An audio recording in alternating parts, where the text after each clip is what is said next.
Good evening, beautiful people. Today we've got another story that perfectly sums up why people are losing trust in public institutions, especially our schools. Another superintendent strikes again. Georgia's DeKalb County School Superintendent Dr. Devon Horton has just been hit with 17 federal charges, wire fraud, tax evasion, and all the works, all tied to an alleged kickback scheme from his time running a school district in Illinois. And if that wasn't bad enough, this guy was still leading one of the largest school districts in Georgia when the news broke. It's the kind of scandal that makes parents, taxpayers, and teachers wonder who's supposed to be watching the people in charge? Because at this point, it seems like they're just policing themselves. Let's get into it. Welcome to Nellie Miranda.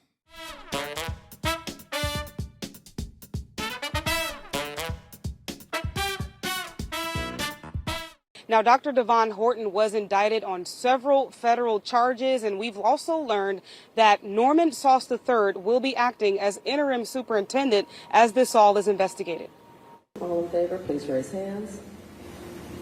Motion passes 6-0. Thank you, sir. In an emergency board meeting, the DeKalb County Board of Education voted to place Superintendent Dr. Devon Horton on paid administrative leave. Before coming to DeKalb County, Horton served as superintendent for the Evanston-Skokie District 65. That's a suburb of Chicago. Prosecutors allege Horton and three others, quote, knowingly devised and intended to devise and participated in a scheme to defraud that district of money and property. So again, another superintendent strikes again. White people are going to scream DEI hire, and rightfully so, because who did not do their due diligence before hiring this guy? What the heck is going on? But as always, please make sure you like, share, and subscribe to support the channel and ring the bell so you never miss an update. Okay, so the indictment accuses Horton of steering contracts to companies owned by his close friends, Antonio Ross, Samuel Ross, and Alfonso Lewis, while he was superintendent in the Evanston-Skokie School District 65 near Chicago. Prosecutors say those companies funneled about $85,000 back to Horton. He's also accused of using the district's credit card for personal expenses, things like travel, meals, and gift cards, and then hiding that income from the IRS. Effective immediately, Dr. Horton has been placed on paid administrative leave. The DeKalb County Board of Education on Thursday placed Superintendent Devon Horton on administrative leave. This after a federal grand jury on Wednesday indicted Horton on fraud, embezzlement, and tax evasion charges. We are concerned by these allegations. Our top priority will remain the well-being of our students, staff, and the entire DCSD community. The grand jury in the Northern District of Illinois issued the 17-count indictment. It claims from 2020 through 2023, Horton ran a kickback scheme and stole money from his previous employer, Evanston-Skokie School District 65.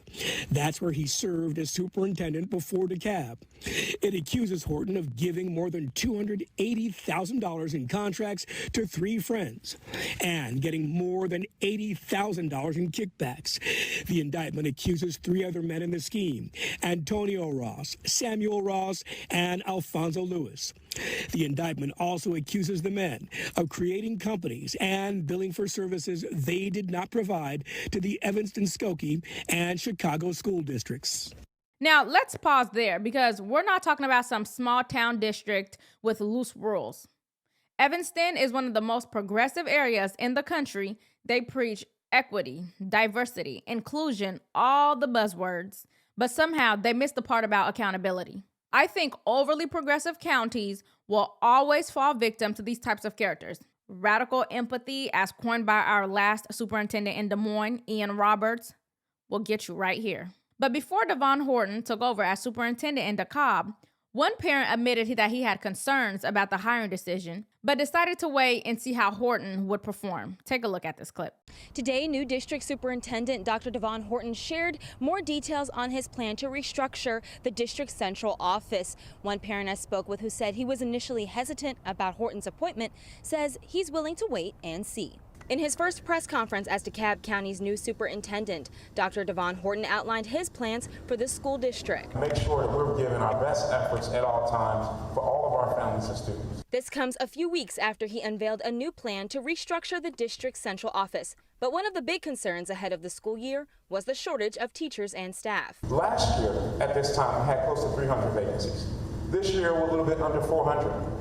That is a model, to be honest, that we can't sustain and we don't want to. According to Horton, non-classroom educators will fill in for the first 45 days of the school year. And the district plans to pay for aspiring educators to earn a master's degree and later be placed in specific teaching roles to help in the long term. J. Max Davis says the teacher shortage is an issue impacting his child. Son's already been told there's going to be he's got to wait 3 to 4 weeks before he can change a class that he's trying to change. Davis initially questioned Horton's appointment, but says for now he's willing to give him a chance. One change he'd like to see is district money being spent on counselors and teachers so students have more support. If we can kind of swap that layer of bureaucracy for putting more money into the classroom where the teachers are, I think that we can be on the road to recovery. Well, dang, I know that father is disappointed.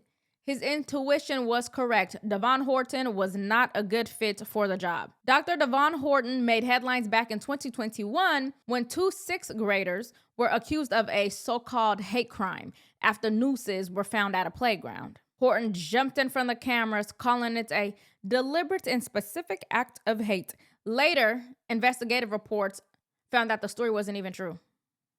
But by then, the damage was done. The media had their narrative, and Horton had his spotlight. And now, he's the one being indicted for corruption. Something tells me that this isn't exactly the kind of spotlight that he had in mind.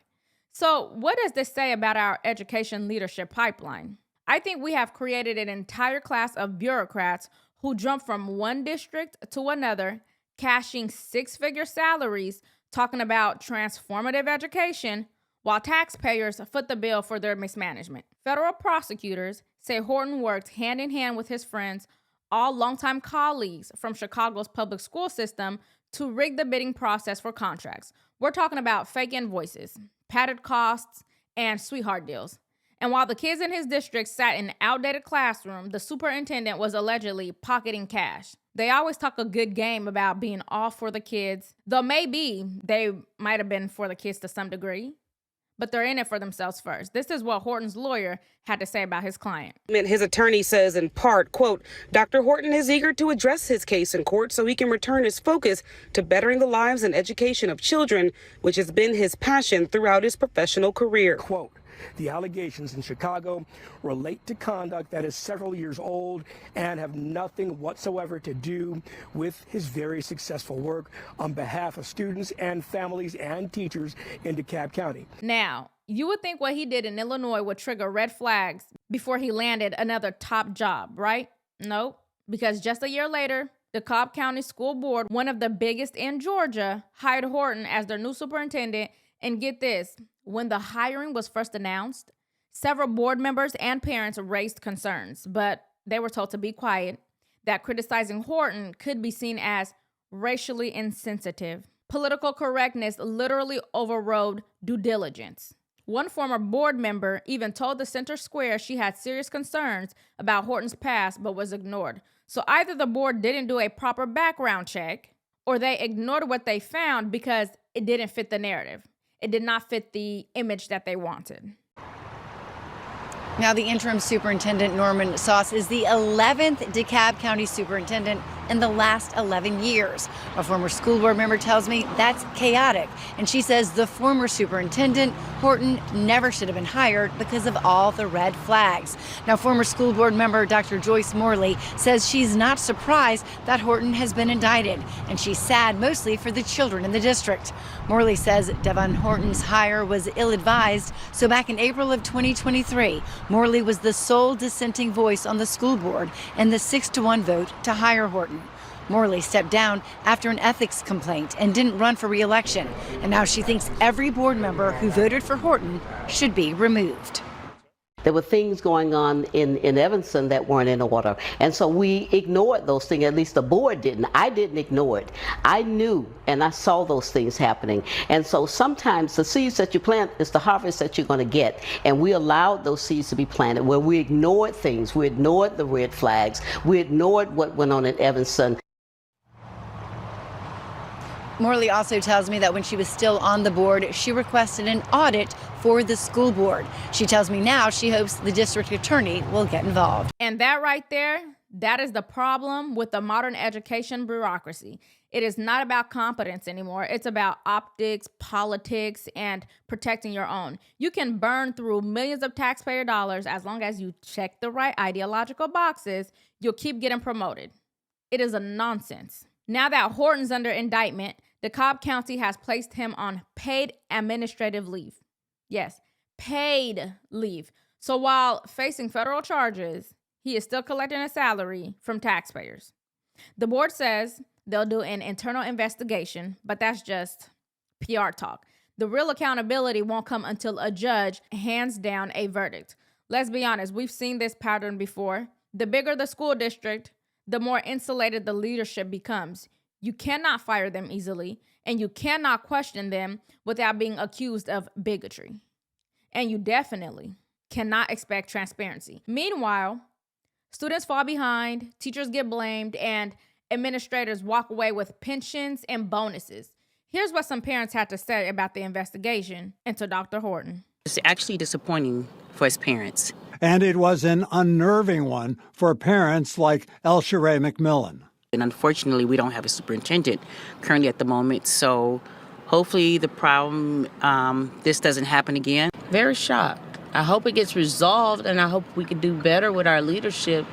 It's not good that the kids get to see stuff like that. Horton is one of a half dozen superintendents and interim superintendents DeKalb County has hired over the last dozen years. They're changing superintendents almost like they're changing shoes. Verdelia Turner says the school board was too quick to hire Horton 2 years ago and knew he was under investigation. The problem with changing superintendents constantly is that every superintendent has his or her own vision. There is no stability in the school district. There's no continuity in programs. They should have done their due diligence. Absolutely. They should always do their due diligence in hiring anyone that's representing our children.